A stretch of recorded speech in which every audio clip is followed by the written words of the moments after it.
Hello everyone, welcome back to our channel Uncrafted. I am Swati और आज हम देखने जा रहे हैं पीपीई सब्जेक्ट का वन शॉट या मैराथन वीडियो। ठीक है, तो आज हम पूरा कंप्लीट सिलेबस करेंगे, कोई भी टॉपिक नहीं छोड़ेंगे। बट अब हम जल्दी जल्दी करेंगे, राइट। तो यूनिट 1 से 5 तक पूरा सिलेबस कवर होगा इस वीडियो के अंदर। ठीक है, सबसे पहले हम यूनिट 1 से स्टार्ट करते हैं। यूनिट 1 में क्या कह रहे हैं।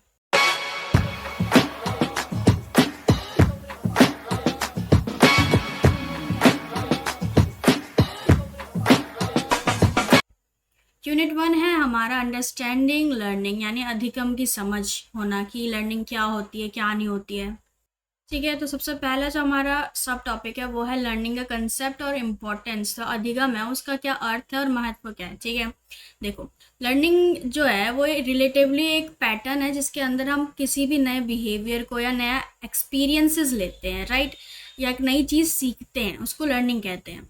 तो इसलिए हम कह सकते हैं कि लर्निंग का जो सिंपल मतलब है वो ये है कि एक्सपीरियंसेस या प्रैक्टिस से हमारे बिहेवियर में जो रिलेटिवली परमानेंट चेंज आता है उसे हम लर्निंग कहते हैं। ठीक है, अगर हम इम्पोर्टेंस की बात करें तो इम्पोर्टेंस में हम ये याद रख सकते हैं, जो लर्निंग है कहीं ना कहीं वो रिलेटिवली परमानेंट होती है। परमानेंटली हम चीज़ों को सीख जाते हैं, ठीक है, हम भूलते नहीं हैं।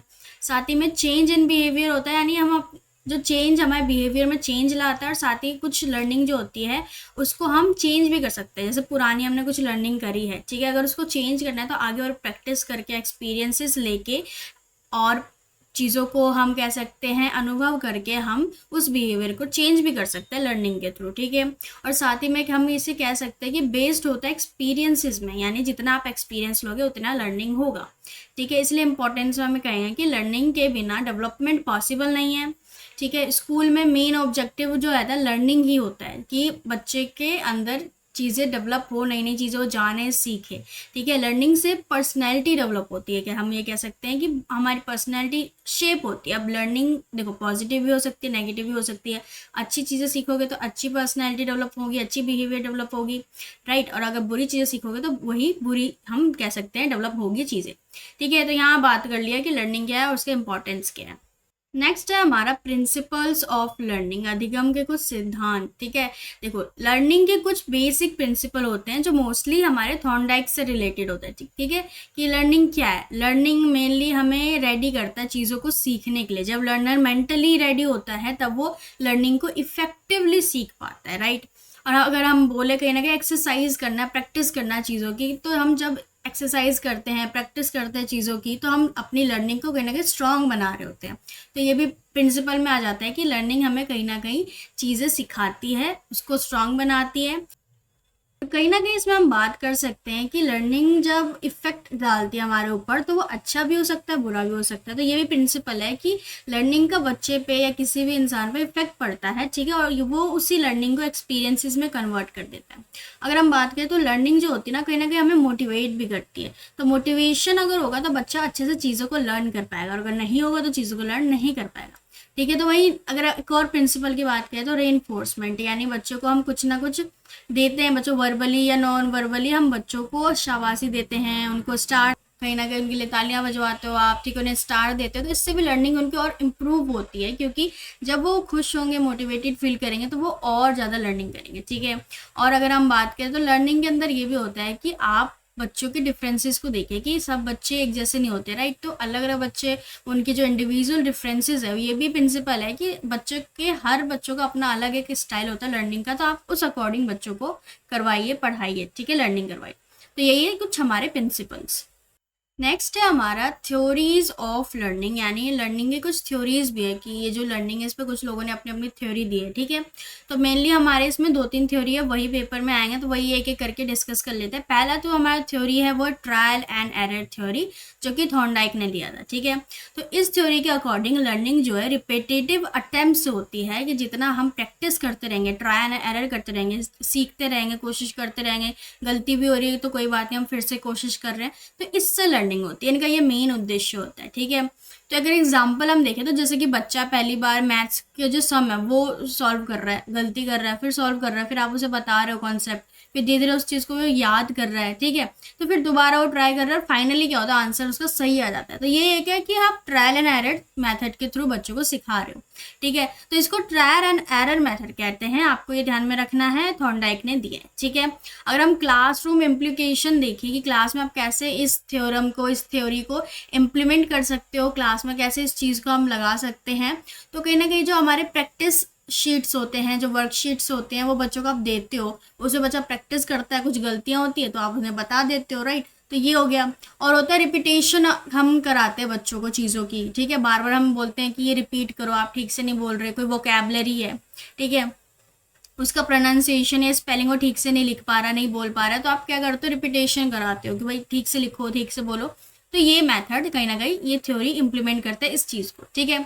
सेकंड हमारी थ्योरी है कंडीशनिंग थ्योरी, ठीक है। ये दो टाइप की होती है, पहली है क्लासिकल कंडीशनिंग जो कि पैवलोव ने दिया है, दूसरा है ऑपरेंट कंडीशनिंग जो कि स्किनर ने दिया है, ठीक है। सबसे पहले हम जान लेते हैं कि क्लासिकल कंडीशनिंग थ्योरी क्या थी। देखो इसके अंदर ये पैवलोव ने दिया था, इसमें मेन था कि स्टिमुलस से रिस्पॉन्स आता है, ठीक है, कि जो बेल की घंटी बजती है तो डॉग आता है, ठीक है, उसको लगता है कि अब फूड आएगा, तो उसके जो स्लाइवा है वो निकलने लगता है। तो वही थ्योरी है ये, कि इससे क्या होता है, इससे स्टिमुलस बन जाता है कि जैसे कि कहीं भी स्कूल में बच्चा है, फॉर एग्जांपल बच्चा है स्कूल में बैठा है, उसे पता है कि एक पर्टिकुलर जो घंटी होती है ना वो छुट्टी की होती है, अगर वो घंटी बज गई तो यानी स्कूल की छुट्टी होगी, ठीक है। तो स्कूल की घंटी बजती है, बच्चे के अंदर बिल्कुल एक्साइटमेंट आता है कि अब तो छुट्टी हो गई, ठीक है, बच्चा खुद खड़ा होता है, जो पढ़ रहे पढ़ा रहे नहीं पढ़ा रहे अपना खड़ा होता है, बैग लेता है, निकल देता है।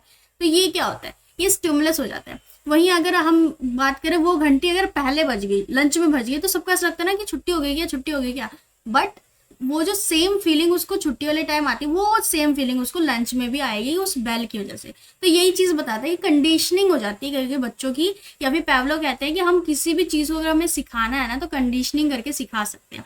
तो क्लासिकल कंडीशनिंग पैवलोव ने दी थी, वो ये थी, ठीक है। एंड कंडीशनिंग थ्योरी का दूसरा टाइप हमारा आता है ऑपरेंट कंडीशनिंग जो कि स्किनर ने दी थी, ठीक है। इसके ना मेनली इन्होंने कहा था कि जो रेनफोर्समेंट हम बच्चों को देते हैं, जो वावाई हो गई, टॉफी हो गई, स्टार हो गया, मॉनिटर बना देते हैं ना, तो वही रेनफोर्समेंट जो हम बच्चों को देते हैं वो लर्निंग का बेस होता है। आप जितना बच्चों को अप्रिशिएट करोगे, उनको जितनी चीज़ें दोगे या उनको जितनी अच्छी चीज़ें दोगे, उससे बच्चा और मेहनत करेगा, ठीक है। जैसे कि टीचर है, हम लोग टीचर एग्जाम्पल के तौर पर आप लिख सकते हो कि कोई भी टीचर है, वो जो बच्चा अच्छा परफॉर्म कर रहा है क्लास में, उसको स्टार देती है, स्टार बैच पहना देती है, ठीक है। तो इससे क्या होता है, सभी बच्चे मोटिवेट हो जाते हैं कि हमको भी ये चाहिए, ठीक है। तो वो और मेहनत करते हैं, और जो बच्चे को मिला होता है वो और दुगनी मेहनत करता है कि ये बैच उसी के पास रहे, ठीक है। तो ये हमारा ऑपरेंट कंडीशनिंग जो थ्योरी का मेन ये फोकस होता है, ठीक है। इसके अंदर अगर आप क्लासरूम इम्प्लीमेंटेशन देखो ना, तो जैसे रिवॉर्ड्स वगैरह देना बच्चों को, ये हो सकता है, और पॉजिटिव रेनफोर्समेंट देना, ठीक है। लास्ट हमारी थर्ड थ्योरी है इनसाइट थ्योरी जो कि कोहलर ने दी है, ठीक है। कोहलर के द्वारा दी गई इनसाइट थ्योरी, इसमें मेनली ये बात किया गया है सडन जो सॉल्यूशन मिलता है किसी आंसर का, आपका अचानक से आइडिया आता है ना कि अच्छा ऐसे भी हम कर सकते हैं, वो उस पर इन्होंने बात की है कि हमारा इंसाइट आता है हमारे दिमाग में, या हम कह सकते हैं हमारे मन से एक आवाज़ आती है कि हम इसे ऐसे भी कर सकते हैं, या बिल्कुल एक सडन आइडिया आ जाता है, आपकी बत्ती खुल जाती है कि हाँ ये कर सकते हैं, ये लिख सकते हैं। जैसे एग्जाम में हम कभी कभी बैठे रहते हैं, ठीक है, मैथ्स का कोई क्वेश्चन है, वो सॉल्व नहीं हो रहा, अचानक से 5 मिनट बचे हैं, आपको अचानक से आता है कि ये वाला क्वेश्चन तो ऐसा सॉल्व होगा, आप कर देते हो, राइट। तो वो इन्होंने बताया कि ये चीज़ भी होती है, ठीक है, और ये चीज़ हमारे इनसाइट थ्योरी कहलाती है कि अचानक से आता है, ठीक है। तो इसमें अगर हम बात करें क्लासरूम इम्प्लीमेंटेशन की, तो हमारे जो प्रॉब्लम सॉल्विंग एक्टिविटीज़ है ये इस थ्योरी से हम ले सकते हैं, ठीक है। इस थ्योरी को यहाँ इम्प्लीमेंट कर सकते हैं। और साथ ही जो क्रिटिकल थिंकिंग वाले टास्क होते हैं ना, बच्चों को आप कराते हैं कुछ टास्क, उसके ना क्रिटिकल थिंकिंग उनकी है कि अच्छा ये जैसे पजल हो जाता है, ठीक है, छोटे बच्चे को पजल दोगे ना वो बहुत वर्क करेगा, अरे ये कहाँ लगेगा, ये कहाँ लगेगा, फिर अचानक से उसको आइडिया आता है कि अच्छा ये चीज़ अगर मैं इसकी डायरेक्शन चेंज कर दूँ तो ये यहाँ लगता है। तो यही चीज़ है कि इंसाइट बच्चों का डेवलप होता है, इसलिए इंसाइट थ्योरी हमारे कोहलर के द्वारा, ठीक है। नेक्स्ट देखते हैं हमारा नेक्स्ट हमें क्या पढ़ना है। नेक्स्ट हमारा टॉपिक है concept and nature of intelligence. अब इंटेलिजेंस से क्वेश्चन आ सकता है कि इंटेलिजेंस क्या है, ठीक है, इसका कंसेप्ट वगैरह क्या है, किसने दी है, ठीक है। तो इंटेलिजेंस से सबसे पहले तो ये ध्यान में रखना चाहिए आपको कि इंटेलिजेंस का मतलब है प्रॉब्लम सॉल्व करने की एबिलिटी और सीखने की एबिलिटी, ठीक है। फॉर एग्जाम्पल, जो बच्चा क्विकली कंसेप्ट समझ लेता है उसे हाई इंटेलिजेंट बच्चा कहते हैं, और जिस बच्चे को टाइम लगता है चीज़ों को समझने में उनको क्या कहते हैं कि ये थोड़े स्लो लर्नर है, ठीक है। समझ में आ गया। तो इंटेलिजेंस से ये हमारा कॉन्सेप्ट है। और साथ ही में अगर हम बात करें तो इंटेलिजेंस से हमें कुछ रिलेटेड हमें एक टर्म भी सुनाई देता है, मल्टीपल इंटेलिजेंस, राइट। तो ये क्वेश्चन भी आ सकता है। बाकी आगे पहले हम और क्वेश्चंस कर लेते हैं, फिर उस क्वेश्चन पे भी हम ध्यान देंगे। इसके बाद हमने बात की है कन्वर्जेंट एंड डाइवर्जेंट थिंकिंग। ये भी हमारे क्वेश्चन पूछा जा सकता है कि कन्वर्जेंट थिंकिंग क्या होता है, डाइवर्जेंट थिंकिंग क्या होता है, इंटेलिजेंस में इसका रोल होता है, राइट। तो कन्वर्जन थिंकिंग होता है कि जो सिंगल हम चीज़ों पे लगे रहते हैं और एक ही तरीके से हम चीज़ों को सॉल्व करने का कोशिश करते हैं, ठीक है। फॉर एग्जांपल, हमारे कुछ रूल्स और रेगुलेशन बन गए कि मैथ्स के इस क्वेश्चन को ऐसे ही सॉल्व करना है, तो सब बच्चे वैसे ही करते हैं, ठीक है। पर जब कोई बच्चा अपना अलग एक तरीका बना लेता है उस चीज़ को सॉल्व करने का, एक नया फॉर्मूला बना लेता है, आप कह सकते हो, तो उसको कहते हैं डाइवर्जेंट थिंकिंग। डाइवर्जेंट थिंकिंग ही सबसे बेहतर थिंकिंग, सबसे बेहतरीन थिंकिंग, सबसे बेस्ट थिंकिंग मानी जाती है। तो अगर एमसीक्यू वगैरह में पूछा जाए सबसे बेस्ट थिंकिंग कौन सी है, तो आपको लिखना है डाइवर्जेंट थिंकिंग। या पूछा जाएगी कौन सी थिंकिंग बच्चों में हमें इंप्रूव करनी चाहिए, तो आपको क्या लिखना है, डाइवर्जेंट थिंकिंग, यानी अपसारी चिंतन, ठीक है। Got it. तो हमें क्या करना है, जो हमारे डाइवर्जेंट थिंकिंग है ना, वो कहीं ना कहीं मल्टीपल आंसर्स की पॉसिबिलिटी हमारे सामने निकालती है। अगर मान लो आपके पास एक प्रॉब्लम है कि how can we save water, ठीक है, हम पानी को कैसे सेव कर सकते हैं। अगर इसमें कोई बच्चा कहता है कि हम सिर्फ ऐसे ही सेव कर सकते हैं, पानी को हम वेस्ट ना करें, बस यही एक है कि पानी को वेस्ट नहीं करना है, नलका वगैरह खुला है तो उसको बंद कर दो, बस, ठीक है। बट वहीं दूसरा बच्चा कहता है नहीं, हम पानी को अलग अलग तरीके से सेव कर सकते हैं, उसका रीयूज करके, ठीक है। पानी को हम अंडरग्राउंड वाटर में सेव कर सकते हैं, बारिश के पानी को कलेक्ट कर सकते हैं, समुद्र के जो पानी है उसको हम फिल्टर कर सकते हैं, इससे हमें पानी और मिल जाएगा, फ्रेश वाटर, राइट। तो ये जो इतनी मल्टीपल उसने आंसर्स दिए, मल्टीपल उसने वेज बताए आपको पानी को सेव करने के लिए, ये एक डाइवर्जेंट थिंकिंग वाला पर्सन है, ये डाइवर्जेंट थिंकिंग कहलाती है, ठीक है। Got it. सबसे बेस्ट कौन सी थिंकिंग, डाइवर्जेंट थिंकिंग, ठीक है। नेक्स्ट हमें समझना होगा strategies to nurture divergent thinking. अब डाइवर्जेंट थिंकिंग इतनी बेस्ट है, इतनी अच्छी है, तो उसको कहीं ना कहीं आपको बचा के रखना है और क्रिएट करना है बच्चों में, ठीक है। तो इसके लिए आप क्या क्या कर सकते हो, आप टीचर हो, ठीक है, आपको क्या क्या इंप्रूव करना है बच्चों में। आपको सबसे पहले तो ओपन एंडेड क्वेश्चंस देने हैं बच्चों को, जिसका सिर्फ एक ही आंसर ना हो, मल्टीपल आंसर हो, इससे डाइवर्जेंट थिंकिंग इंप्रूव होगी। दूसरा, ब्रेन स्टॉर्मिंग जो हमारे क्वेश्चंस होते हैं या प्रैक्टिसेस होती है, सेशन होते हैं, वो आपको रखना है, जिसमें बच्चा थोड़ा अपना दिमाग लगाए और अलग अलग वो रणनीति निकाले चीज़ों को करने के लिए, सॉल्व करने के लिए, या कुछ भी नया, ठीक है। कहीं ना कहीं हमारे जो प्रोजेक्ट्स होते हैं हम बच्चों को देते हैं, तो आपको ऐसा प्रोजेक्ट बच्चों को देना है जिससे बच्चे के अंदर क्रिएटिविटी, क्रिटिकल थिंकिंग इंप्रूव हो। और जब भी आप बहुत क्रिएटिव प्रोजेक्ट बच्चे को देते हो, उससे बच्चे का डाइवर्जेंट थिंकिंग इंप्रूव होता है, ठीक है। उसके बाद बात करते हैं हम, और एक वे है हमारे लिए डिस्कशन।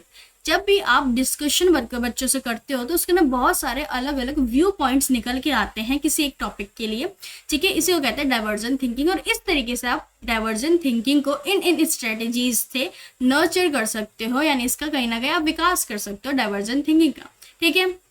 फॉर एग्जाम्पल, आपने अपनी क्लासरूम में एक ऐसे कॉम्पिटिशन रखा, ठीक है। ऐसे कॉम्पिटिशन के अंदर आपने टॉपिक ये रखा कि if I were the prime minister, अगर मैं प्राइम मिनिस्टर होता तो।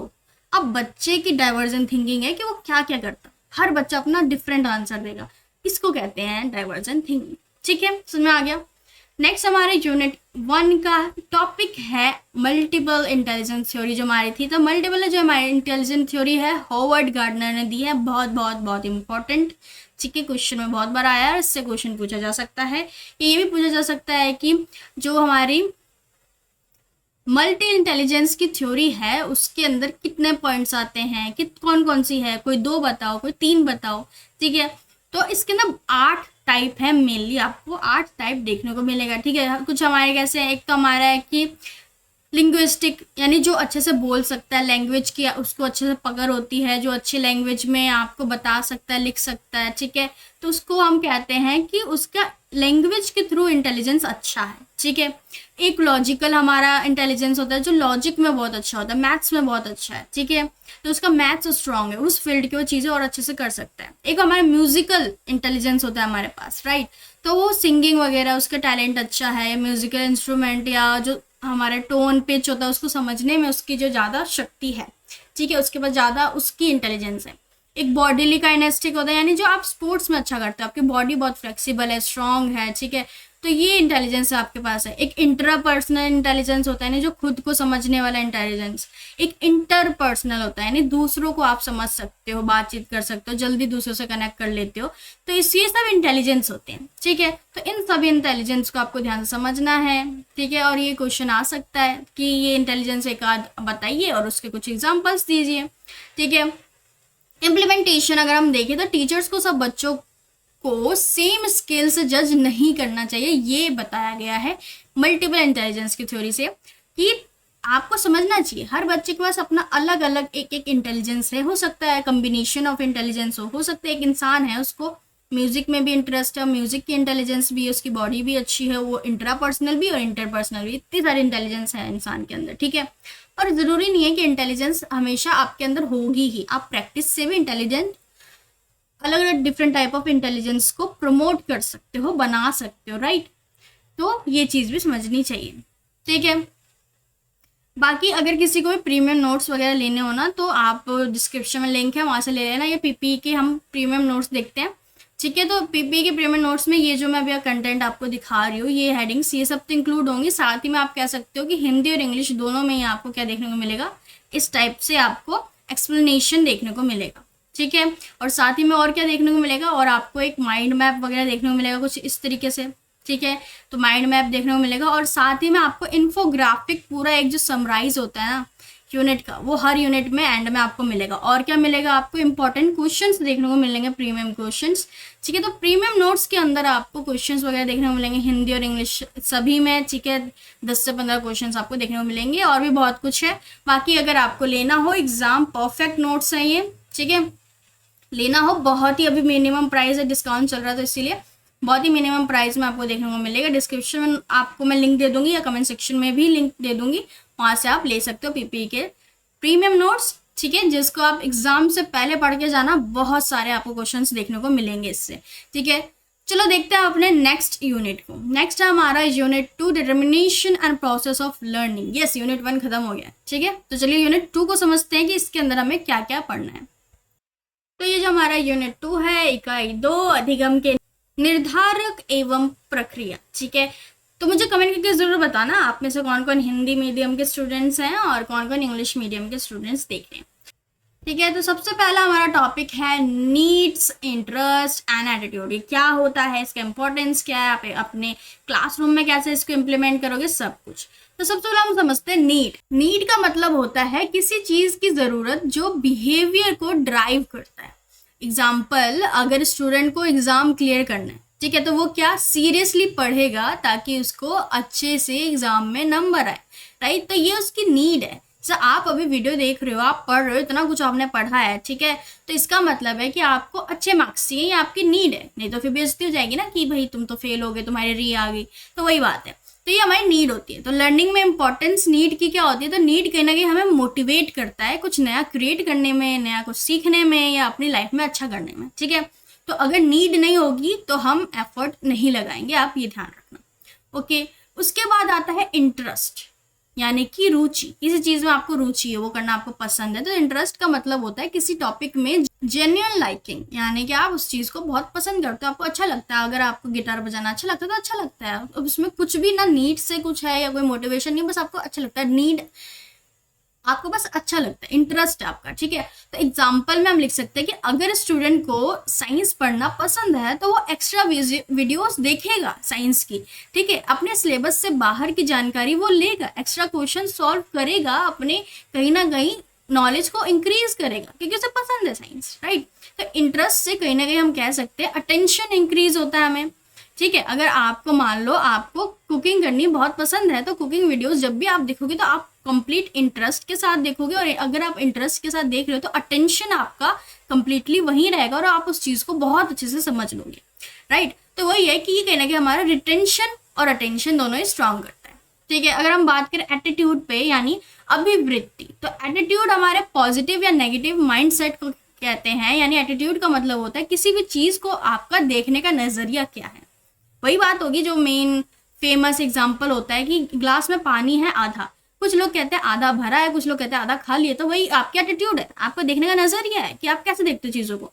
ठीक है, एग्जाम्पल में हम कह सकते हैं कि अगर स्टूडेंट सोचता है कि जो हमारे मैथ्स है वो मुश्किल है, तो वो ट्राई भी नहीं करेगा कि हम प्रॉब्लम सॉल्व करें या आगे फ्यूचर में मैथ्स के सब्जेक्ट अवॉइड करेगा, क्योंकि उसको बिल्कुल ही पसंद ही नहीं है। ठीक है, तो यही होता है हमारा पॉजिटिव एटीट्यूड, नेगेटिव एटीट्यूड।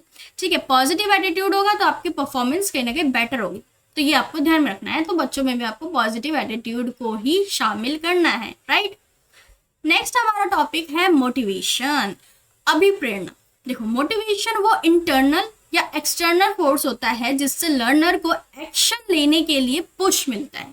ठीक है, अगर आप अभी ये वीडियो बैठ के देख रहे हो, कंप्लीट वीडियो देखोगे, ये आपका कहीं ना कहीं मोटिवेशन है कि आपको पूरा देखना है, रिवाइज कर देना है सब कुछ और एग्जाम में अच्छा लाना है। इंटरनल भी हो सकता है कि आपको पसंद है, ठीक है, कंटेंट को कंज्यूम करना, नॉलेज लेना, एग्जाम में अच्छा करना, और एक्सटर्नल भी हो सकता है कि एग्जाम पास तो हो जाए। ठीक है, तो ये होता है। अगर हम बात करें टाइप्स ऑफ मोटिवेशन को, तो इंट्रिंसिक मोटिवेशन यानी अंदर से आने वाली मोटिवेशन। फॉर एग्जाम्पल, स्टूडेंट खुद नॉलेज को कहीं ना कहीं सर्च करता है, क्रिएट करता है, समझता है, पढ़ता है, तो ये उसकी इंटरनल मोटिवेशन है, राइट। वही हमारा सेकंड है एक्सट्रिंसिक मोटिवेशन, यानी बाहर से मिलने वाले जो रिवॉर्ड या पनिशमेंट की वजह से वो मोटिवेटेड फील करता है। फॉर एग्जाम्पल, मार्क्स के लिए पढ़ता है बच्चा, मार्क्स के लिए बच्चा पढ़ता है, बच्चे की तारीफ होगी, ठीक है, उसको कुछ ना कुछ गिफ्ट मिलेगा अगर वो 90+ लाएगा, तो इसलिए पढ़ता है, तो एक्सट्रिंसिक मोटिवेशन कहलाएगा। ठीक है, वही अगर हम बात करें रोल इन लर्निंग में, तो लर्निंग में इसका बहुत महत्व है। जब भी हम किसी भी चीज़ को सीखते हैं, अधिगम में मोटिवेशन का, अभिप्रेरणा का बहुत महत्व देखा गया है।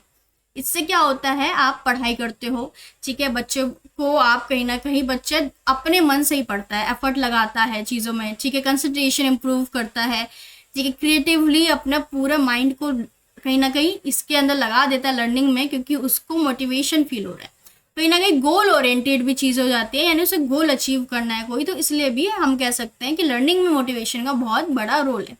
ठीक है, अगर हम बात करें क्लासरूम एग्जाम्पल में, तो टीचर अगर अप्रिशिएशन देगा बच्चे को कि वाह वाह बच्चे तुमने बहुत अच्छा किया, ये लो बैच, ये लो तालियां, ठीक है, और 2-4 टीचर्स के सामने और आपकी वाहवाही कर दी, फिर तो आप बोलोगे तो अब तो मैं ऐसा पढ़ूंगा कि बस पूछो मत। तो वही है, तो स्टूडेंट्स के अंदर कहीं ना कहीं मोटिवेशन आ जाएगा कि वाह मेरी इतनी तारीफ हुई, मैंने इतना अच्छा प्रोजेक्ट बनाया, या इतने अच्छे मैंने क्लास को मैनेज किया, नंबर लाया, तो बच्चे की परफॉर्मेंस और अच्छी हो जाएगी, राइट। तो इसलिए मोटिवेशन बहुत ज़रूरी हो जाता है हमारे लर्निंग के अंदर। नेक्स्ट हमारा मेमोरी, स्मृति। ठीक है, तो मेमोरी हमारे मेंटल एबिलिटी होती है जिससे हम कहीं ना कहीं इंफॉर्मेशंस को स्टोर करके रखते हैं, हमारे ब्रेन में रिटेन करते हैं, रिकॉल करते हैं। ठीक है, टाइप ऑफ मेमोरी की अगर हम बात करें, तो एक हमारी सेंसरी मेमोरी होती है जो कि शॉर्ट टर्म के लिए होती है। फॉर एग्जाम्पल, ठीक है, फॉर एग्जाम्पल टीचर जो है बोर्ड पर उसने कुछ लिखा है, तो उसको कुछ सेकंड के लिए याद रहेगा कि उसने क्या लिखा है। ठीक है, वहीं अगर हम बात करें शॉर्ट टर्म मेमोरी की, तो शॉर्ट टर्म मेमोरी 30 सेकेंड्स तक याद रहने वाली मेमोरी होती है, 20 से 30 सेकेंड आपको याद रहेगी। ठीक है, उसके बाद हमें लॉन्ग टर्म मेमोरी आती है जो कि लंबे समय तक याद रहती है, जैसे कि आपका नाम क्या है, आपके अंदर हॉबीज क्या है, आपने क्या क्या किया था स्कूल में, कॉलेज में, सब याद रहता है ना। तो ये हमारी होती है लॉन्ग टर्म मेमोरी। ठीक है, अगर हम बात करें मेथड्स ऑफ मेमोराइजिंग की, यानी चीज़ों को अगर आपको फिर से याद करना है या याद रखना है, या चीज़ें आप भूलो ना, ठीक है, तो अपनी मेमोरी में आप उसे स्टोर करके रखो, तो उसके लिए कौन कौन से मेथड्स हैं। सबसे पहले तो हम कह सकते हैं रिपीटेशन। जब भी आप चीज़ों का रिपीटेशन करते हो, बार बार उसको रिपीट करते हो, तो वो चीज़ आप अपनी मेमोरी में रखते हो। या मान लो हर महीने आपने कुछ नोट्स बनाए, उन नोट्स को अगर हर महीने आप रिवाइज करोगे तो वो नोट्स शायद आप कभी भूलो। ठीक है, तो ये हमारे कुछ मेथड्स हो जाते हैं। लॉजिकल लर्निंग, यानी कि आप पूरा दिमाग लगा के, अपने सेंसेस लगा के जब चीज़ों को समझते हो, सुनते हो, तो आप उस चीज़ को बहुत सालों तक याद रख पाते हो। हम जो शॉर्ट फॉर्म में चीज़ें याद रख लेते हैं, ठीक है, प्लैनेट्स के नेम है, उसको हमने शॉर्ट फॉर्म में याद रख लिया, वो आज तक याद है हमें, राइट। तो यही सब चीज़ें होती हैं जो हमें मेमोराइजिंग में हेल्प। इसका तो इससे हमें जानने को मिला है कि जो हमारी लॉजिकल लर्निंग होती है, जो हम लॉजिकली चीज़ों को समझ के याद रखते हैं, वो बहुत हद तक बेहतर होती है हमारे रोट लर्निंग से, रट्टाफिकेशन से। जो हम रट के याद रखते हैं। रट के चीज़ों को याद रखोगे, कुछ सेकंड्स तक याद रहेंगे, फिर आप भूल जाओगे। लेकिन अगर आप चीज़ों को समझोगे तो बहुत दिनों तक याद रहेंगे, राइट। नेक्स्ट हमारा जो सब टॉपिक है वो है फॉरगेटिंग, यानी जब आप चीज़ों को भूल जाते हो, ठीक है, विस्मरण, ठीक है। फॉरगेटिंग का मतलब है प्रीवियसली लर्न इंफॉर्मेशन का रिकॉल ना कर पाना। आप नहीं कर पा रहे हो कि कुछ दिन पहले आपने कौन सी चीज़ पढ़ी थी, ठीक है। तो ये नेचुरल प्रोसेस होता है, ठीक है। अगर हम बात करें इसके कॉज की कि क्या कारण हो सकता है, लैक ऑफ रिवीजन, आपने रिवाइज नहीं किया, जो आपने पढ़ा था तो आप भूल जाओगे, ठीक है। और हम कह सकते हैं स्ट्रेस, एंग्जाइटी, इन सब चीज़ों की वजह से आप भूल जाते हो चीज़ें। जैसे कि आपने प्रैक्टिस किया, कुछ लाइनें आपने प्रैक्टिस की, आपको स्टेज पे जाके बोलना है, लेकिन वहाँ जाके आपको स्ट्रेस होने लगा तो आप वो लाइनें भूल जाओगे। आप सोचोगे अरे क्या हो गया, मैं तो पूरा पढ़ा था, याद था मुझे। तो ये सब कॉजेज होती हैं आपके फॉरगेटिंग, आप चीज़ें भूल जाते हो, उसके कारण यही होते हैं, ठीक है। या फिर बच्चों में इंटरेस्ट ही नहीं है मान लो, तो वो भूल ही जाएंगे, बोलेंगे हाँ मैम ने पढ़ाया था, मैं इंटरेस्ट नहीं था, या बच्चा मोटिवेटेड नहीं है, या कुछ अदर फैक्टर्स हैं, ठीक है। तो एग्जाम्पल में आप लिख सकते हो, अगर आपने पिछले वीक कोई चैप्टर रिवाइज नहीं कराया तो बच्चा उसको भूल ही जाएगा, ठीक है।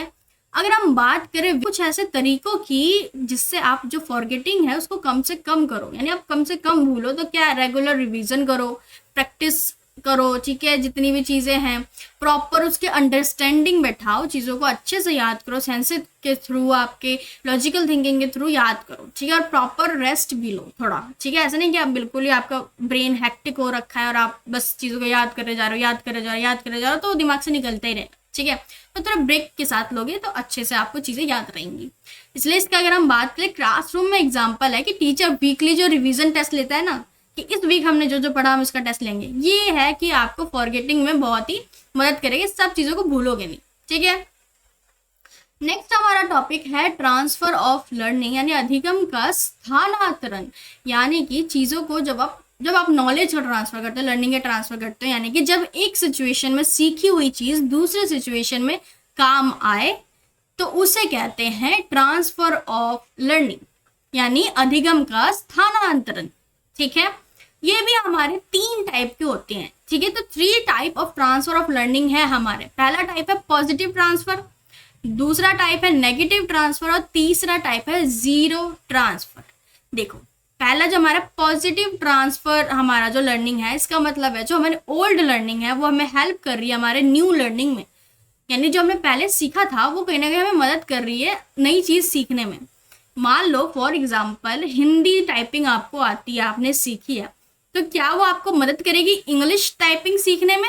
हाँ, आपको इजी होगी चीज़ें, ठीक है। तो यही हमारा पॉजिटिव ट्रांसफर हो गया, यानी जब हमारी पुरानी नॉलेज, जब हमने पुरानी कुछ चीज़ें सीखी थी, वो हमें हेल्प कर रही है नई चीज़ों को सीखने में, ठीक है। जैसे कि अगर आप मैथ्स में अच्छे हो तो कहीं ना कहीं जब आप 11th-12th में साइंस लोगे, कॉमर्स लोगे ना, तो वो मैथ्स की जो आपको स्ट्रॉन्ग मैथ्स है ना, वो आपको पॉजिटिव ट्रांसफर करेगा, अच्छा आपको इफेक्ट डालेगा अकाउंट्स पढ़ने में और फिजिक्स पढ़ने में, क्योंकि उसमें भी मैथ्स लगता है, समझ गया। तो ये पॉजिटिव ट्रांसफर लर्निंग है।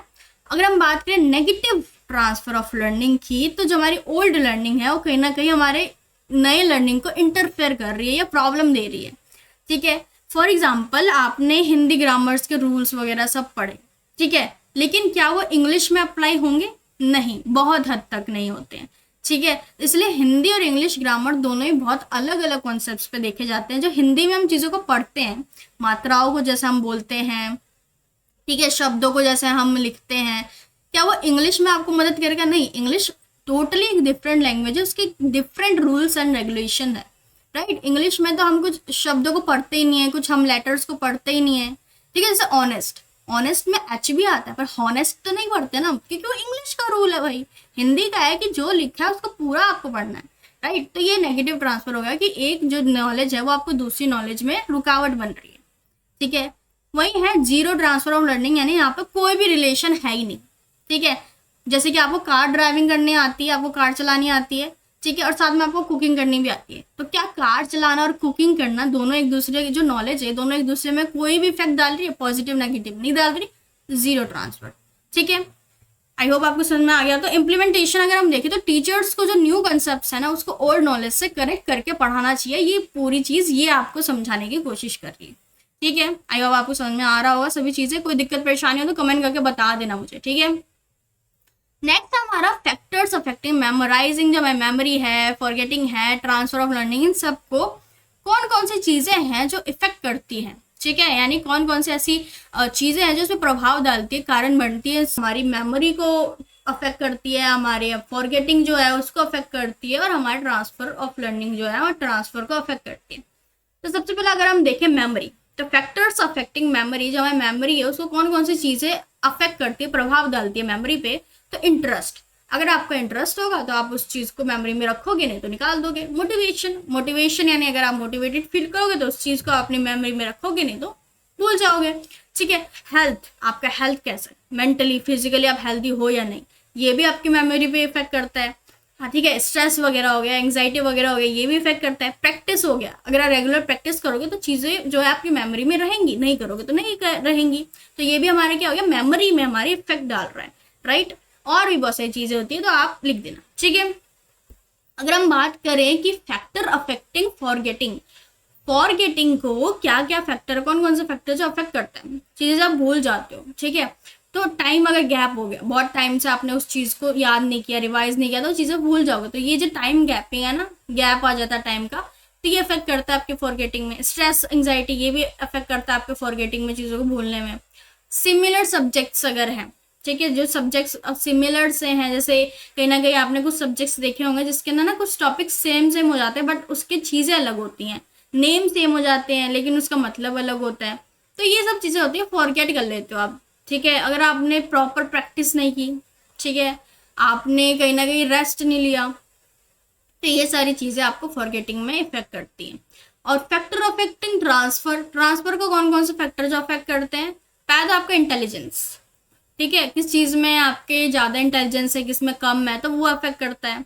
टीचिंग मेथड्स, अगर आपके टीचिंग मेथड अच्छे नहीं है तो जो ट्रांसफर ऑफ लर्निंग है वो नेगेटिव, पॉजिटिव, जीरो ऐसे कुछ हो जाएगा, पर हमें तो पॉजिटिव करना है, राइट। अगर हम बात करें कि सिमिलर सिचुएशन आ गई, ठीक है, जिससे कि बच्चे को समझ ही नहीं आया कि आप बोलना क्या चाह रहे हो, ठीक है, दो टॉपिक में आपने सेम सेम एग्जाम्पल दे दिया, बट आपने ये नहीं बताया कि दोनों आ सकता है कि नहीं आ सकता है, तो बच्चा कंफ्यूज हो जाएगा थोड़ा बहुत। तो ये सब चीज़ें होती है जो अफेक्ट करती है हमारे, अब हमारे मेमोरी को, हमारे फॉरगेटिंग को और ट्रांसफर को, ठीक है, समझ में आ गया। आगे देखते हैं, आ गया है हमारा यूनिट 3। यूनिट 3 में हमें समझना होगा लैंग्वेज लर्निंग क्या है, भाषा अधिगम क्या है। तो सबसे पहले हम इसमें जानेंगे कि लैंग्वेज एक्विजिशन क्या होता है और लैंग्वेज लर्निंग प्रोसेस क्या होती है। देखो, लैंग्वेज एक्विजिशन यानी लैंग्वेज एक्विजिशन एक नेचुरल प्रोसेस होता है जिसमें बच्चा जो है वो अपने आसपास के इन्वायरमेंट से ही चीज़ों को सीख लेता है, मेनली लैंग्वेज सीख लेता है। यानी कि बच्चा बिना फॉर्मली ग्रामर को सीखे, स्कूल जाके ग्रामर सीखता है, फिर वोकैबुलरी सीखता है, उसके सीखे बजाय लैंग्वेज को आसपास लोग बोल रहे हैं, उससे बातचीत कर रहे हैं, तो उसी से लैंग्वेज सीख लेता है। यानी कि ये कहीं ना कहीं एक सबकॉन्शियस प्रोसेस है। फॉर एग्जाम्पल, घर में बच्चा जो है मम्मी पापा को सुनता है कि वो हिंदी में बात कर रहे हैं, तो वो लैंग्वेज यानी वो हिंदी जो लैंग्वेज है वो अपने आप ही सीख जाएगा, ठीक है। तो इसको कहते हैं लैंग्वेज एक्विजिशन, भाषा अर्जन, ठीक है। वहीं अगर हम बात करें लैंग्वेज लर्निंग, यानी कि किसी भी लैंग्वेज को आप लर्न कर रहे हो, स्कूल जाके सीख रहे हो, कोई आप ट्यूशन ले रहे हो, ठीक है, यानी लैंग्वेज लर्निंग कॉन्शियस और फॉर्मल प्रोसेस होता है, ठीक है। यानी कि फॉर एग्जांपल, स्कूल में जाके बच्चा इंग्लिश बोलना, पढ़ना, लिखना सीखता है, इंग्लिश ग्रामर के रूल्स सीखता है, तो ये क्या हुआ है, ये लैंग्वेज लर्निंग हो गया। कोई बच्चा है वो स्कूल में जाके या कोई ऑनलाइन कोर्स लेके बच्चा स्पेनिश बोलना सीखता है, जर्मन बोलना सीखता है, ठीक है, रशियन बोलना सीखता है, जापानीज बोलना सीखता है, तो हम कह सकते ये सारी चीज़ें जो होती हैं वो लैंग्वेज लर्निंग में आती है। यानी बच्चा जो है टीचर्स के गाइडेंस के थ्रू या कोई भी प्रोफेशनल है उसके गाइडेंस के अंदर चीज़ों को सीख रहा है, लैंग्वेज को सीख रहा है, ठीक है। उसके बाद हमें बात करनी होगी कि रोल क्या है हमारे होम ट्यूशनिंग के या होम ट्रेनिंग का। तो बच्चा सबसे पहले कहाँ सीखता है चीज़ों को, घर में, अपने घर के इन्वायरमेंट में। तो घर का जो इन्वायरमेंट है लैंग्वेज डेवलप करने का बेस होता है, ठीक है। अगर पेरेंट्स रेगुलरली बच्चे से बात करते हैं, स्टोरीज सुनाते हैं उसको, उसकी वोकैबुलरी स्ट्रॉन्ग करते हैं, उसको कहीं ना कहीं लिखने में मदद करते हैं, पढ़ाने में मदद करते हैं, रीडिंग करवाने में, राइट, इसमें अगर मदद करेंगे तो बच्चा क्या होगा, ऑटोमेटिकली बच्चा लैंग्वेज पे उसका कमांड हो जाएगा और लैंग्वेज को सीख लेगा, राइट। फॉर एग्जाम्पल, जिन बच्चे के घर में कहीं ना कहीं बहुत सारी बुक्स होती हैं, ड्राइंग्स बुक होगी, लैंग्वेज की बुक्स होगी, ठीक है, वहाँ पे बच्चा पढ़ रहा है, लिख रहा है, तो उन बच्चों की जो लैंग्वेज है वो फास्ट डेवलप होती है अदर बच्चों के मुकाबले जिनके पास इतने रिसोर्सेज नहीं है या उनके पेरेंट्स ज़्यादा उनसे बात नहीं कर रहे, ठीक है। तो यही चीज़ बहुत ही आप कह सकते हो एक इम्पॉर्टेंट एस्पेक्ट हो जाती है हमारे लैंग्वेज के। वहीं अगर एक और छोटा सा टॉपिक आता है लैंग्वेज लर्निंग रेडीनेस की, यानी कि रेडीनेस का मतलब होता है बच्चा मेंटली और सोशली प्रिपेयर्ड हो गया है लैंग्वेज सीखने के लिए, ठीक है। तो इसको कहते हैं कि बच्चे को आपको देखना होगा कि मेंटली सोशली वो प्रिपेयर है कि नहीं लैंग्वेज सीखने के लिए, ठीक है। तो यही चीज़ें हमारी कहलाती है लैंग्वेज लर्निंग रेडीनेस, कि बच्चा रेडी है कि नहीं, तैयार है कि नहीं, ठीक है। तो कुछ हमारे साइकोलॉजिकल फैक्टर्स होते हैं लैंग्वेज को सीखने, सिखाने और रेडीनेस में, जैसे कि इंटेलिजेंस, बच्चे का कितना इंटेलिजेंस है, मेमोरी बच्चे की कितनी है, कैसी है, अटेंशन कितना है बच्चे का, बच्चे इधर उधर तो नहीं देख रहा, आप लैंग्वेज सिखा रहे हो, बात कर रहे हो उससे, या मोटिवेशन कैसा है, कितना है बच्चे के अंदर। तो ये सब चीज़ें क्या करती है, इफेक्ट डालती है हमारे लैंग्वेज लर्निंग के रेडीनेस पे, ठीक है। कुछ हमारे सोशल फैक्टर्स भी होते हैं जो हमें इफेक्ट डालते हैं इन सब चीज़ों पे, यानी कि जैसे फैमिली बैकग्राउंड हो गया, वो कैसे है, उनमें कैसे बातचीत करते हैं, तो उससे बच्चा लैंग्वेज पे उसका प्रभाव डालेगा, ठीक है। कल्चर कैसा है, ठीक है, इन्वायरमेंट कैसा है, पीयर ग्रुप कैसा है, बच्चों के आसपास के दोस्त जो हैं वो कैसे हैं, या स्कूल इन्वायरमेंट कैसा है, तो ये सब चीज़ें भी बच्चे पे बहुत ज़्यादा असर डालती है लैंग्वेज पे, ठीक है। तो एग्जाम में आपको ये लिख के आना है कि साइकोलॉजिकल और सोशल फैक्टर्स जो है दोनों ही इंपॉर्टेंट होती है लैंग्वेज डेवलपमेंट के लिए, ठीक है। अगर हम बात करें कि लैंग्वेज डेवलपमेंट क्या होता है, भाषा विकास क्या होता है और इसके अंदर क्या क्या आता है, तो देखो सबसे पहले तो हमें समझना होगा कि लैंग्वेज डेवलपमेंट एक ग्रेजुअल प्रोसेस है जिससे बच्चा साउंड से सेंटेंसेस तक पहुंचता है, ठीक है। जैसे अ ब म कर रहा है, उससे वो सेंटेंस बोलना सीखता है, जैसे आप और हम बात कर सकते हैं। तो इसीलिए इसके स्टेजेस भी आती है, stages of language development. Language development की स्टेजेस होती हैं, मेनली 5 होती हैं। पहला होता है प्री लिंग्विस्टिक स्टेज, जिसमें बच्चा क्राई करता है, रोता है, बबल करता है, म ब क ऐसे बोलता है, ठीक है। फिर आता है 1 वर्ड स्टेज, जिसके अंदर बच्चा एक वर्ड बोल पाता है, जैसे मम्मी, पापा, वाटर, ठीक है, ऐसे बोल पा रहा है। उसके बाद 2 वर्ड स्टेज आता है, जिसमें बच्चा 2 शब्द बोल पा रहा है कि पानी दे दो या फिर खाना खाना, ठीक है, ऐसे कुछ। उसके बाद आता है टेलीग्राफिक स्टेज, जिसके अंदर बच्चा स्मॉल मीनिंगफुल सेंटेंसेस बोल सकता है, ठीक है। एंड देन 5th स्टेज हमारा कंप्लीट सेंटेंस बोलने का स्टेज आता है, जिसमें बच्चा कंप्लीट सेंटेंस बोलता है, ठीक है। फॉर एग्जाम्पल जो बच्चा है वो सबसे पहले मिल्क बोलता है और उसके बाद में वो बोलता है आई वॉन्ट मिल्क, ठीक है, समझ में आ गया। इसके बाद हमें समझना होगा कि कहीं ना कहीं हमारे कुछ रिलेशंस होते हैं हमारे लैंग्वेज और थॉट में। ये क्वेश्चन आपका पूछा जा सकता है कि लैंग्वेज और थॉट में रिलेशन होता है, क्या होता है, आप क्या समझते हो उससे। तो आपको समझाना होगा कि लैंग्वेज और थॉट्स हमारे कहीं ना कहीं इंटर रिलेटेड होते हैं एक दूसरे से, ठीक है। और साथ ही में हमें समझना होगा कि हम लैंग्वेज के थ्रू ही चीज़ों को सोचते हैं, समझते हैं, बोलते हैं, एक्सप्रेस करते हैं, राइट।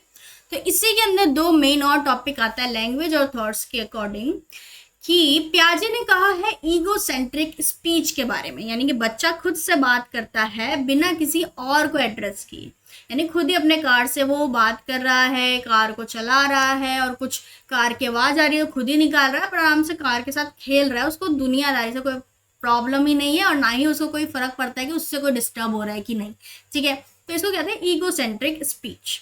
वहीं बात आती है वाइगोट्स्की जी की, जिन्होंने कहा था कि इनर स्पीच के बारे में, कि बच्चा जो है साइलेंटली कुछ चीज़ों को सोचता है, थिंक करता है, उसकी एक स्टेज आती है, राइट। तो इनर स्पीच के बारे में बात किया गया है कि इससे बच्चे जो अपने लैंग्वेज के थ्रू ही सोचते हैं, समझते हैं, थॉट्स आते हैं, लेकिन वो साइलेंट थिंकिंग कहलाते हैं।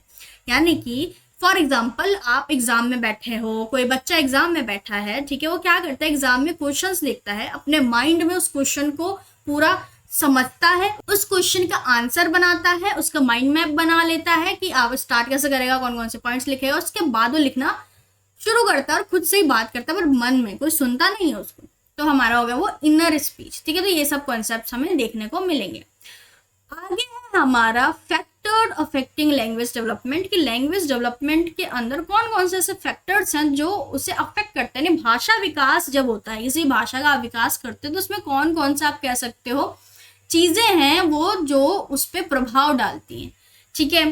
तो हमारे सबसे पहले तो इंटेलिजेंस, हमारा इंटेलिजेंस है किस चीज़ में है किस चीज़ में नहीं है, क्योंकि हमने आगे पढ़ा था ना कि हमारे पास बहुत सारी टाइप्स ऑफ इंटेलिजेंस हो सकती है। हमारे गार्डनर साहब ने 8 बताई है, बट हो सकता है कि उससे ज़्यादा भी हो, क्योंकि ब्रेन एक बहुत ही कॉम्प्लेक्स हम कह सकते हैं हमारा बॉडी का सिस्टम है, जिसके बारे में आज तक किसी ने भी नहीं जान पाया है ना जान पाएगा कि हमारा ब्रेन कैसे फंक्शन करता है, कौन कौन से पार्ट में क्या क्या, कौन से हिस्से में ब्रेन के क्या स्टोर होता है क्या नहीं। ठीक है, तो इसलिए हम कहते हैं कि इंटेलिजेंस जो है वो बहुत अफेक्ट करता है हमारे भाषा के विकास को, कि बच्चा किस तौर पे इंटेलिजेंट है नहीं है। ठीक है, और मोटिवेशन, बच्चे में मोटिवेशन है कि नहीं, और इंटरेस्ट, बच्चे पे इंटरेस्ट है कि नहीं। ठीक है, और क्या हम कह सकते हैं, स्कूल इन्वायरमेंट, बच्चे का स्कूल इन्वायरमेंट कैसा है तो भाषा अच्छे से डेवलप होगी, अच्छा है। साथ ही में हमारी फैमिली इन्वायरमेंट कैसा, अगर हमारा फैमिली इन्वायरमेंट अच्छा होगा तो हमारी भाषा अच्छे से डेवलप होगी। तो ये सब फैक्टर्स हैं, तो हमें कहीं ना कहीं अफेक्ट करते हैं हमारे लैंग्वेज डेवलपमेंट में।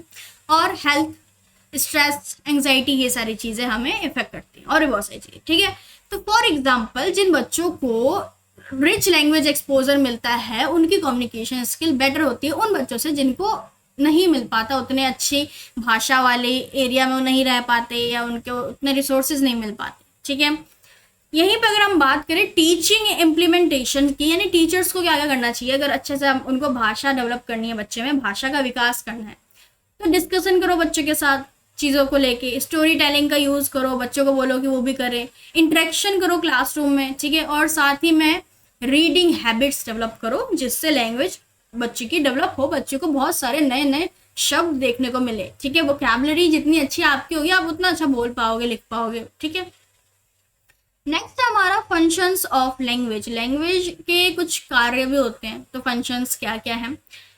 सबसे पहला तो है कि रियल लाइफ में जो है फंक्शन लैंग्वेज का क्या होता है, बातचीत करने में, कम्युनिकेशन में, ठीक है, संचार में, और एक्सप्रेशन ऑफ इमोशंस, आप अपने इमोशंस को एक्सप्रेस कर पाते हो लैंग्वेज के थ्रू। सोशल इंटरेक्शन, समाज से बात करना है, अगर आपको सभी समाज में पूरा आपको बातचीत करनी है तो लैंग्वेज इंपॉर्टेंट है ना, तो इसीलिए जो लैंग्वेज के बिना सोसाइटी में तो कुछ फंक्शन हो ही नहीं सकता, तो इसीलिए ये बहुत इंपॉर्टेंट है।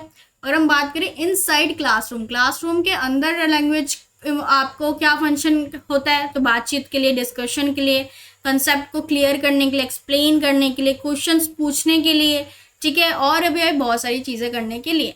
ठीक है, तो अगर हम बात करें मैथ्स का जो हमारा प्रॉब्लम सॉल्विंग होती है वो लैंग्वेज के बिना तो पॉसिबल है ही नहीं ना, कि जो प्रॉब्लम सॉल्विंग बच्चों कराते हैं मैथ्स में, कि अगर आपके पास 5 एप्पल है, एक एप्पल 10 रुपए का है, तो बताओ 10 कितने होंगे, तो ये सब चीज़ें लैंग्वेज के थ्रू ही आप करा पाते हो, समझा पाते हो। अगर हम बात करें लैंग्वेज अक्रॉस सब्जेक्ट्स, यानी हर सब्जेक्ट से रिलेटेड बताइए कि लैंग्वेज क्यों इंपॉर्टेंट है, हर सब्जेक्ट से कनेक्ट कर करके बताइए, तो लैंग्वेज बहुत इंपॉर्टेंट होता है और हर सब्जेक्ट में इंपॉर्टेंट होता है, क्योंकि लैंग्वेज के थ्रू ही आप बहुत सारे सब्जेक्ट्स को समझ पाते हो, सीख पाते हो। तो अगर हम बात करें मैथ्स में प्रॉब्लम सॉल्विंग के अंदर लैंग्वेज आता है, इससे आपको डेवलप करने में मदद मिलती है। साइंस में एक्सप्लेन करनी है आपको, बहुत सारी चीज़ें, साइंटिफिक चीज़ें एक्सप्लेन करनी है, तो लैंग्वेज का तो मदद लगेगा ही ना, तो लैंग्वेज बहुत इंपॉर्टेंट हो जाता है। सोशल स्टडीज़ में बात करें तो राइटिंग स्किल्स डेवलप करने में, चीज़ों को समझने में, तो सब चीज़ों में लैंग्वेज बहुत इंपॉर्टेंट है। तो लैंग्वेज लर्निंग का बेस होता है, अगर हम करें तो जो नींव होती है ना लैंग्वेज ही होता है। कुछ भी आपको सीखना है, बनना है, तो लैंग्वेज, भाषा आपको आनी चाहिए। ठीक है, इसलिए नींव होती है, फाउंडेशन होता है, ये आपको समझ में आना चाहिए। वहीं अगर हम बात करें learning language and learning through language, यानी भाषा को सीखना, यानी कि जब आप लर्निंग लैंग्वेज करते हो, किसी भी भाषा को सीखते हो, उसकी ग्रामर सीखते हो, प्रोनाउंसिएशन सीखते हो, वोकैबुलरी सीखते हो, तो ये सब हो गया कि लर्निंग लैंग्वेज, भाषा सीख लो। एक और कंसेप्ट आता है लर्निंग थ्रू लैंग्वेज, यानी कि आप भाषा के माध्यम से चीज़ों को सीख रहे हो, यानी कि भाषा को एक आपने टूल बना लिया है अलग अलग सब्जेक्ट को पढ़ने के लिए। फॉर एग्जाम्पल आपको कहना कि साइंस पढ़ना है, तो आप साइंस को आप हिंदी में भी पढ़ सकते हो, हिंदी की भाषा में पढ़ सकते हो, ठीक है, इंग्लिश भाषा में पढ़ सकते हो, तो किसी भी भाषा के थ्रू आप पढ़ सकते हो साइंस को। ठीक है, तो ये सब चीज़ें बहुत इंपॉर्टेंट हो जाती हैं हमारे भाषा से रिलेटेड कंसेप्ट में। ठीक है, तो आई होप आपको सभी चीज़ें समझ में आई होंगी। कोई भी दिक्कत परेशानी हो तो बताना मुझे। ठीक है, एंड लास्ट हमारे 2 यूनिट्स बचे हैं, उसके बाद आपका फुल रिवीजन वन शॉट हमारे जो मैराथन चल रही है ये पूरी खत्म हो जाएगी। ठीक है, नेक्स्ट हमारा यूनिट 4, यस यूनिट 4 हमारा स्टार्ट हो गया। यूनिट 4 में हमें बात करनी है गाइडेंस एंड काउंसलिंग के बारे में, कि मार्गदर्शन एवं परामर्श क्या होता है, क्यों होता है, क्या इंपॉर्टेंट है, इसके अंदर हम अब टॉपिक्स पढ़ते हैं। ठीक है, तो सबसे पहले हमें पढ़ना है गाइडेंस। कंसेप्ट क्या है गाइडेंस का और नीड क्या है एलिमेंट्री लेवल पे, मार्गदर्शन जो होता है उसकी क्या आवश्यकता है हमारे जो प्राथमिक स्तर है उस पर। ठीक है, तो देखो गाइडेंस का मतलब होता है किसी इंडिविजुअल को सही डायरेक्शन में लेके जाना, उसकी लाइफ में प्रॉपर एडजस्टमेंट करना, उसकी मदद करना। ठीक है, और अगर हम बात करें सिंपल वर्ड्स में हम कह सकते हैं राइट डायरेक्शन में लेके जाना ही गाइडेंस कहलाता है किसी भी इंसान को। फॉर एग्जाम्पल अगर स्टूडेंट कंफ्यूज है कि उसको कौन सा सब्जेक्ट लेना चाहिए, कौन से, जैसे 11th में बच्चे बहुत कंफ्यूज होते हैं 10th के बाद कि कौन से फील्ड में जाए, कौन सा सब्जेक्ट लें, साइंस ले, कॉमर्स ले, आर्ट्स ले, तो उसके अंदर टीचर्स जो है उनको गाइड करता है उनके एबिलिटीज के अकॉर्डिंग, या जितना टीचर्स ने बच्चों को जाना है उसके अकॉर्डिंग, तो इसको गाइडेंस कहते हैं। अगर हम बात करें नीड एट एलिमेंट्री लेवल, तो एलिमेंट्री लेवल पे इसका बहुत बहुत बहुत बड़ा रोल है, क्योंकि ये कहीं ना कहीं सपोर्ट करता है बच्चों को आगे उनकी लाइफ में सही डायरेक्शन में ले जाने में, क्योंकि एलिमेंट्री लेवल पे बच्चे छोटे होते हैं। ठीक है, उनको नहीं समझ में आता क्या करना चाहिए क्या नहीं करना चाहिए, गलत चीज़ों में पढ़ सकते हैं। इसलिए बहुत इंपॉर्टेंट होता है कि आप बच्चों को समझो, इमोशनली उनको समझो, सेंसिटिव रहो उनके इमोशंस को लेके, उनको गाइड करो। पर्सनैलिटी डेवलपमेंट में मदद करता है। एडजस्टमेंट्स, अगर प्रॉब्लम आ रही है, प्रॉब्लम तो आएंगे लाइफ में, तो उसमें एडजस्टमेंट कैसे करना है उसमें मदद करती है हमारी ये गाइडेंस।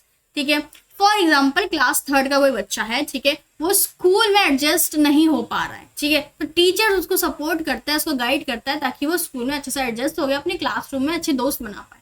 हाँ, ये भी बहुत इंपॉर्टेंट होता है, राइट। तो यहीं पे अगर हम बात करें कुछ हमारे एरियाज ऑफ गाइडेंस, किस किस जगह पे आपको गाइडेंस देनी है बच्चों को, तो कुछ हमारे मेन जो एरियाज है हमें पढ़ने हैं सिलेबस के अकॉर्डिंग, वो है educational guidance.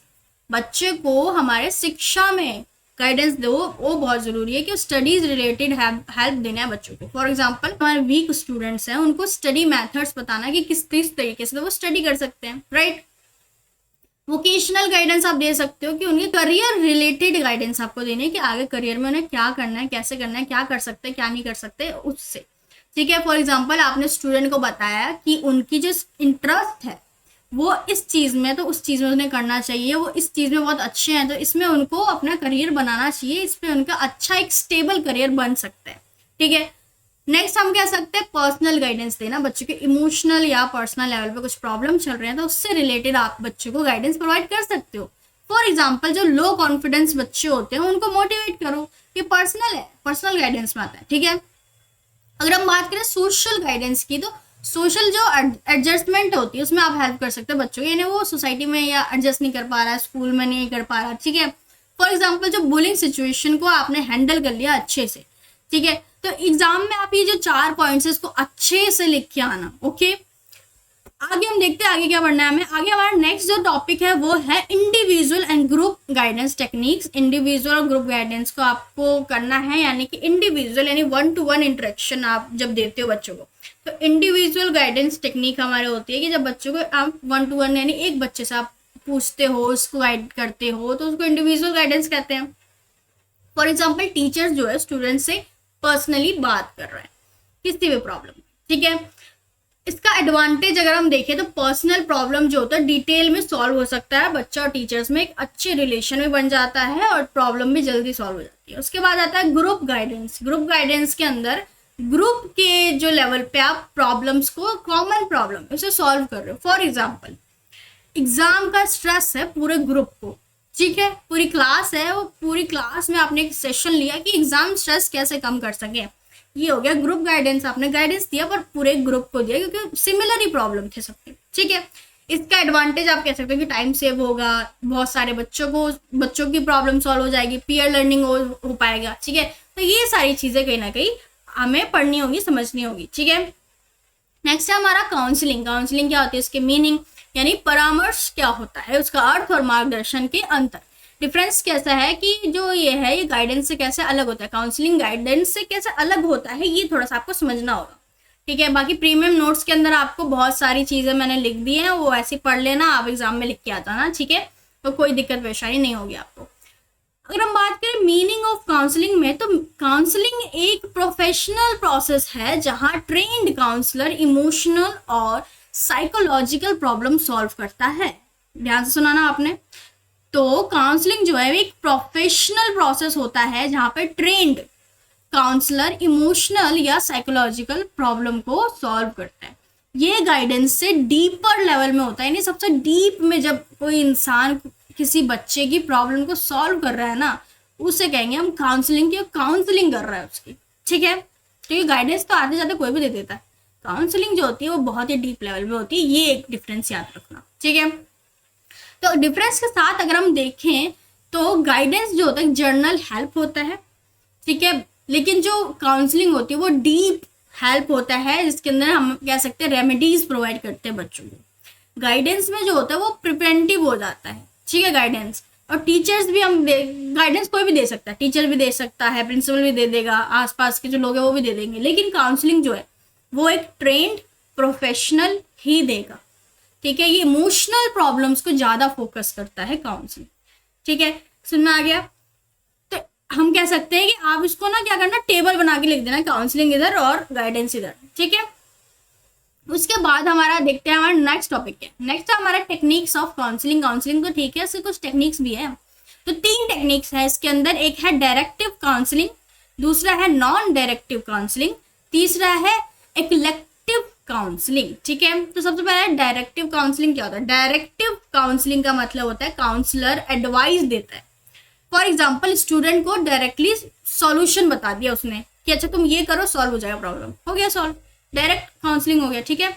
Non directive counselling, non directive counselling का मतलब होता है क्लाइंट सेंटर्ड अप्रोच। इसके अंदर क्या है, इसके अंदर जो काउंसलर है वो सिर्फ सुनेगा प्रॉब्लम को, जो सॉल्यूशन है वो बच्चा खुद फाइंड आउट करेगा, ठीक है। तो ये नॉन डायरेक्टिव काउंसलिंग होता है। फॉर एग्जाम्पल स्टूडेंट को फ्रीली एक्सप्रेस करना आपने बच्चे को सिखा दिया, ठीक है, आप बैठे बच्चे के साथ बोला कि क्या प्रॉब्लम है बोलो, तुम बोलो, बिना बोले नहीं पता चलेगा, तो बोलेगा। और उसका प्रॉब्लम ये था कि वो एक्सप्रेस ही नहीं कर पाता, आपने उसकी बात सुनी, वो फ्रीली एक्सप्रेस कर पा रहा है अपनी चीज़ों को, और उसने प्रैक्टिस कर लिया कि वो कैसे एक्सप्रेस कर सकता है क्लासरूम में भी, अपने घर में भी, कि उसको क्या चाहिए क्या नहीं चाहिए, ठीक है। तो यही है कि जो स्टूडेंट है वो खुद ही अपनी प्रॉब्लम को सॉल्व कर लेता है, जो काउंसलर सिर्फ सुनता है, ठीक है। थर्ड है हमारा इलेक्टिव काउंसलिंग, यानी कि जो डायरेक्टिव है और जो नॉन डायरेक्टिव काउंसलिंग है दोनों को आपने कंबाइन कर दिया, फिर जो काउंसलिंग बनता है, यानी ऊपर वाले जो हमारे डायरेक्टिव काउंसलिंग और नॉन डायरेक्टिव दोनों काउंसलिंग थे ना, उन दोनों को जब आप कंबाइन कर देते हो, आप उन दोनों को मर्ज कर देते हो, उन दोनों को आप एक साथ मिला के जब कोई काउंसलिंग करते हो, वो काउंसलिंग रहता है इलेक्टिव काउंसलिंग। और मोस्ट आप कह सकते हो मोस्ट प्रैक्टिकल मेथड होता है ये, और बेस्ट होता है, ठीक है। इसी साथ आप बढ़ते हैं अपने नेक्स्ट टॉपिक पे। नेक्स्ट हमारा है मेंटेनेंस ऑफ स्टूडेंट रिकॉर्ड। अब स्टूडेंट्स का रिकॉर्ड मेंटेन करना भी बहुत ज़रूरी होता है, क्योंकि काम पड़ जाता है, ठीक है। ये बच्चा क्या था, कैसा था, उसको कोई प्रॉब्लम थी नहीं थी, उसका बिहेवियर कैसा था, ठीक है, उन सब चीज़ों में ये कहीं ना कहीं रिकॉर्ड्स जो होते हैं हेल्प करते हैं, आगे आने वाले टीचर्स को भी हेल्प करते हैं, नेक्स्ट क्लासरूम में वो जा रहा है, ठीक है, नेक्स्ट हम कह सकते हैं ग्रेड में जा रहा है तो उसमें हेल्प करते हैं, ठीक है। बाकी पेरेंट्स को, सोसाइटी को भी बताने में हेल्प करता है कि इस बच्चे में क्या क्या खूबियां हैं या किस किस चीज़ों में इसने काम किया है, ठीक है। तो इसके लिए सबसे पहले हमें समझना होगा क्यूमुलेटिव रिकॉर्ड। क्यूमुलेटिव रिकॉर्ड क्या है, क्यों है, क्यों मेंटेन करना है। तो स्टूडेंट का कंप्लीट एकेडमिक और पर्सनल रिकॉर्ड ही क्यूमुलेटिव रिकॉर्ड होता है। फॉर एग्जांपल उसके अटेंडेंस, उसके मार्क्स, उसका हेल्थ रिकॉर्ड, उसकी फैमिली और सब, ठीक है। सेकंड है हमारा एनेक्डोटल रिकॉर्ड। एनेक्डोटल रिकॉर्ड एक स्पेसिफिक एक्सीडेंट का रिकॉर्ड होता है कि कोई एक स्पेसिफिक एक्सीडेंट हो गया था, उसका आपने एक रिकॉर्ड लिख दिया, वो एनेक्डोटल रिकॉर्ड में होता है। फॉर एग्जांपल स्टूडेंट ने क्लास में लीडरशिप क्वालिटी दिखाई और बहुत ही बेहतरीन दिखाई, तो टीचर ने नोट कर लिया कि आज से पहले इस बच्चे ने कभी ऐसी लीडरशिप क्वालिटी नहीं दिखाई थी, पर आज दिखाई है, तो आपने वो स्पेसिफिक जो एक्सीडेंट हुआ था। और एक्सीडेंट का मतलब ये नहीं कोई एक्सीडेंट ही हो गया, नेगेटिव पॉजिटिव दोनों हो सकते हैं, ठीक है, कोई स्पेसिफिक ऐसा सिचुएशन मोमेंट, ठीक है। तो ये पर्सनैलिटी समझाने में हेल्प करती है बच्चे की कहीं ना कहीं, एनेक्डोटल रिकॉर्ड, ठीक है। तो हमने समझ लिया कि रिकॉर्ड मेंटेनेंस में ये दो चीज़ें, ये दो फैक्टर्स मेन ही है जो हमारे एग्जाम में आएंगे, ठीक है। नेक्स्ट है हमारा बिहेवियरल प्रॉब्लम्स ऑफ चिल्ड्रन। जो बच्चों में जो व्यवहारिक जो समस्याएं होती हैं ना, वो सब चीज़ें हमें बात करनी है, क्योंकि वो आप बच्चे हैं, आप टीचर्स हैं, आपको देखने को मिलेंगी बच्चों में बहुत सारी प्रॉब्लम्स होती है। फॉर एग्जाम्पल कुछ कॉमन प्रॉब्लम्स की बात कर लेते हैं। एक तो होता है एग्रेशन, बच्चे में बहुत ज़्यादा गुस्सा आता है, उसको तोड़ फोड़ करने लगता है, चीज़ों को मारने लग जाता है, ठीक है। दूसरा है बुलिंग, दूसरे बच्चे को परेशान करना, उसको बुली करना, ठीक है। तीसरा है हमारा सब्सटेंस अब्यूज़, यानी कोई भी चीज़ों खा पी रहा है ऐसी गलत चीज़ें, ठीक है। जो नहीं, उसे नहीं खानी पीनी चाहिए, ड्रग्स हो गया, शराब हो गया, ये सब गुटखा बीड़ी तंबाकू ये सब हो गया, ठीक है। उसके बाद है ट्रॉन्सी, यानी स्कूल जो है बंक करके वो निकल गया, स्कूल घर से निकला कि स्कूल जा रहा हूँ पर स्कूल आया ही नहीं, गायब हो गया, तो ट्रॉन्सी होता है, उसको ट्रॉन्सी कहते हैं, ठीक है। नेक्स्ट है डेलिक्वेंसी, इलीगल एक्टिविटीज करता है बच्चा तो उसको हम कहते हैं डेलिक्वेंसी, ठीक है। तो रेमेडीज की अगर हम बात करें, रेमेडियल मेजरमेंट्स के अंदर हम बच्चों को क्या क्या कर सकते हैं, काउंसलिंग कर सकते हैं, उसकी पेरेंट्स को इन्वॉल्व कर सकते हैं ताकि ये सब चीज़ें कम हो, ठीक है। साथ ही में पॉजिटिव रेनफोर्समेंट दे सकते हैं हम कि बच्चे को अगर आप पॉजिटिवली उसको उसको थोड़ी सी आप उसको मोटिवेट करोगे, ठीक है, उसके इंटरेस्ट के अकॉर्डिंग काम करोगे और धीरे धीरे से बात करोगे, अच्छा रिलेशन बनाओगे, तो कहीं ना कहीं ये सारी चीज़ें कम होंगी और वो कम अपने ऊपर काम करना सीख लेगा, ठीक है। मोरल एजुकेशन बच्चे को दोगे और रेगुलर सुपरविजन अगर आप बच्चे पे रखोगे तो इस सब ये सारी चीज़ें जो है प्रॉब्लम, जो बिहेवियर प्रॉब्लम्स ये कम होंगी, ठीक है। तो वैसे एग्जाम्पल में आप लिख सकते हो कि जो एग्रेसिव बच्चा है, इसको बहुत जल्दी गुस्सा आ जाता है और बहुत भयंकर गुस्सा आ जाता है, उसको आप पनिशमेंट नहीं दोगे, बजाय उसकी काउंसलिंग कराओगे, उसकी मदद करोगे उसके गुस्से पे कंट्रोल पाने के लिए, ठीक है। नेक्स्ट हमारा है establishment of minimum guidance services at elementary level, की एलिमेंट्री लेवल पे आपको कौन कौन से गाइडेंस या सर्विसेज प्रोवाइड करने चाहिए बच्चों को, ठीक है। तो एलिमेंट्री लेवल पे मेन जो हमारे मेजर जो आपको चीज़ें प्रोवाइड करनी चाहिए गाइडेंस सर्विसेज, उसमें है गाइडेंस सेल आप बना दो, ठीक है। आप बना सकते हो ऐसा रूम जहाँ पे बच्चे को प्रॉब्लम हो जाके गाइडेंस प्रोवाइड हो जाए वहाँ पे, ठीक है। या ट्रेन टीचर्स मेंटोर बना दो जो बच्चे को गाइडेंस भी प्रोवाइड करे, पढ़ाए भी। पेरेंट्स टीचर मीटिंग कराओ ताकि पेरेंट्स भी थोड़ी हेल्प कर पाए टीचर्स की बच्चे को सही डायरेक्शन में जाने में, या फिर पेरेंट्स को पता चले कि क्या चीज़ पे उन्हें काम करना है और क्या चीज़ नहीं करनी है।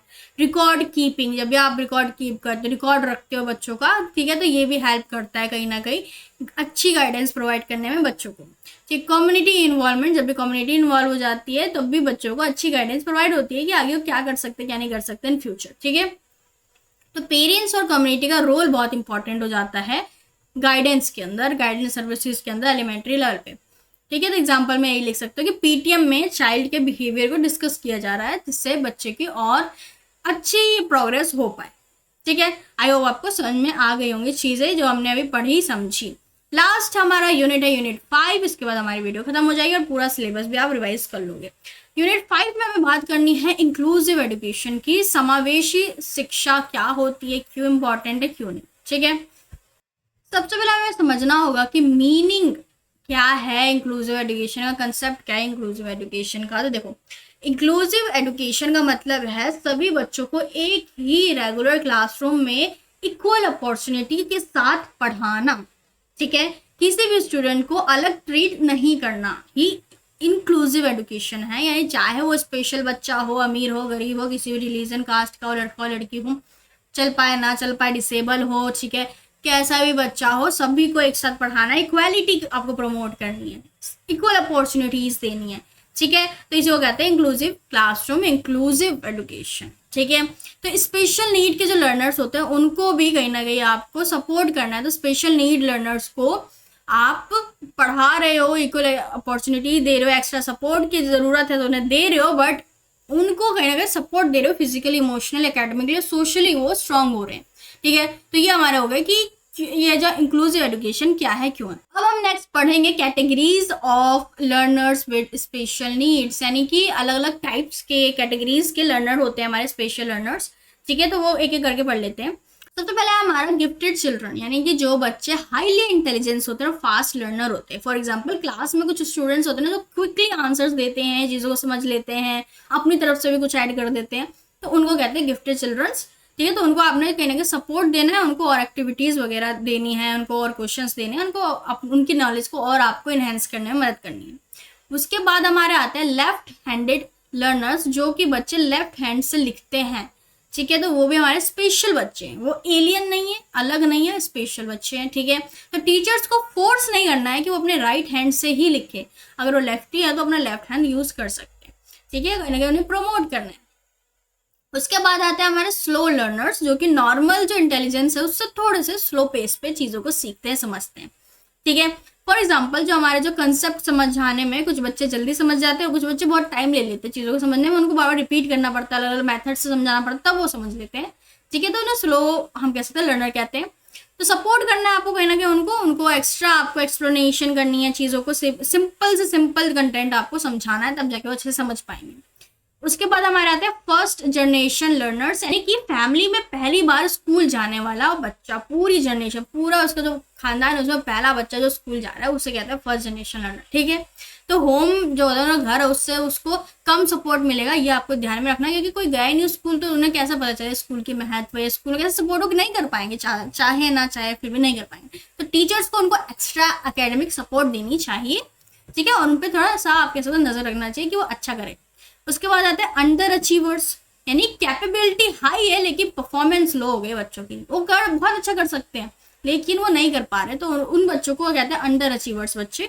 हो सकता है पहले अच्छा करते हो, बाद में वो नहीं कर पा रहे हैं। ठीक है, तो हम किसी भी कारण की वजह से, हो सकता है मोटिवेशन नहीं है, कुछ मेंटली उनको स्ट्रेस वगैरह है। ठीक है, तो उससे हो सकता है। प्रॉब्लम को सॉल्व करना आपको है कि उनकी काउंसलिंग वगैरह कराई जाए और उनके इंगेजमेंट को बढ़ाया जाए। ठीक है, और हमारे डिसएडवांटेज चिल्ड्रंस, यानी जो हमारे डिसेबल बच्चे होते हैं उन्हें कहा जाता है, जो फिजिकली हमारे इकोनॉमिकली वीकर सेक्शन के बच्चे होते हैं, जो या तो गरीब वरीब उनके पास पैसे नहीं है, या फिर फिजिकली चैलेंज्ड बच्चे हैं। ठीक है, फॉर एग्जांपल जो व्हील चेयर पे बच्चे होते हैं, नहीं चल पाते, तो उनको स्कूल और स्टूडेंट्स और टीचर्स मिलकर सपोर्ट करें और वो भी आराम से अपना एजुकेशन पूरा कर पाए, चीज़ों को सीख पाए, और ये उनको ऐसा फील ना हो कि वो अलग है क्या, या उनको अलग ट्रीट किया जा रहा है। ठीक है, तो ये सारी चीज़ें बहुत इंपॉर्टेंट हो जाती है बच्चों के लेवल पे, तो इन सब चीज़ों का हमें ध्यान रखना होगा। ठीक है, नेक्स्ट हमारा understanding impairment and its impact on development, कि जो इम्पेयरमेंट होता है उसको आपको समझना होगा। और जब हम डेवलपमेंट की बात करते हैं, विकास की बात करते हैं, तो जो बच्चे इम्पेयर्ड होते हैं उनको कहीं ना कहीं प्रॉब्लम होती है, कैसे होती है, यानी वो आपको समझना चाहिए। ठीक है, और उसके अकॉर्डिंग बच्चों की हेल्प करनी चाहिए। तो मीनिंग ऑफ इम्पेयरमेंट की अगर मैं बात करूँ, इम्पेयरमेंट होता क्या है, विकलांगता क्या होती है, यानी कि इम्पेयरमेंट का मतलब होता है बॉडी या माइंड के फंक्शन में रुकावट आ जाना, ठीक से ना कर पाना, नॉर्मल ना बच्चा जो नॉर्मल बॉडी चलती है, माइंड चलती है, वैसा नहीं चल पा रहा है अगर किसी बच्चे की माइंड बॉडी, तो उसे कहते हैं हम इम्पेयरमेंट। ठीक है, एबनॉर्मेलिटी, फिजिकली इम्पेयर्ड होता है मेनली कुछ बच्चे, तो आप वो एग्जाम्पल में लिख सकते हो। तो impact on areas of development की बात है, किस किस एरिया पे डेवलपमेंट के कहाँ कहाँ कौन कौन से एरिया, कौन कौन से क्षेत्रों में उसके विकास को रुकावट दे देता है, ये सब।